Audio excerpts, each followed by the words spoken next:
जळगाव जिल्ह्यातल्या चोपडा तालुक्यात सध्या सततच्या पावसामुळे वातावरणात मोठा बदल झाला आहे आणि याचा थेट परिणाम आरोग्यावर होताना दिसतोय। तालुक्यात सर्दी, खोकला, ताप आणि व्हायरल इन्फेक्शनचे रुग्ण मोठ्या प्रमाणात वाढले आहेत। खाजगी रुग्णालयासोबतच उपजिल्हा रुग्णालयातही रुग्णांची गर्दी मोठ्या प्रमाणात वाढली आहे।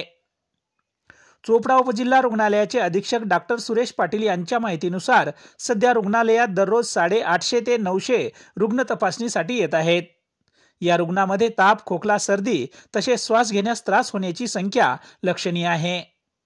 गेल्या 8 आठवड्यापासून तालुक्यात जोरदार पाऊस सुरू असल्यामुळे अशा प्रकारच्या आजारांमध्ये वाढ झाली आहे।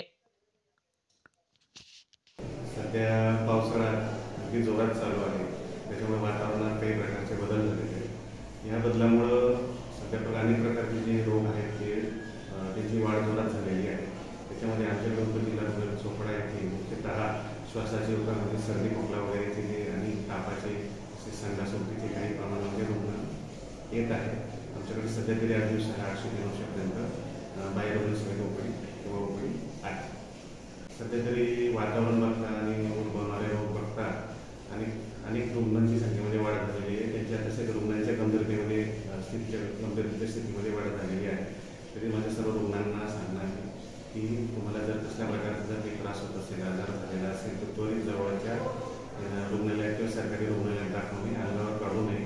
कारण कसं आहे, हा जर रोग अंगावर काढला तर ते त्याच्या जीवावर बेतू शकतं।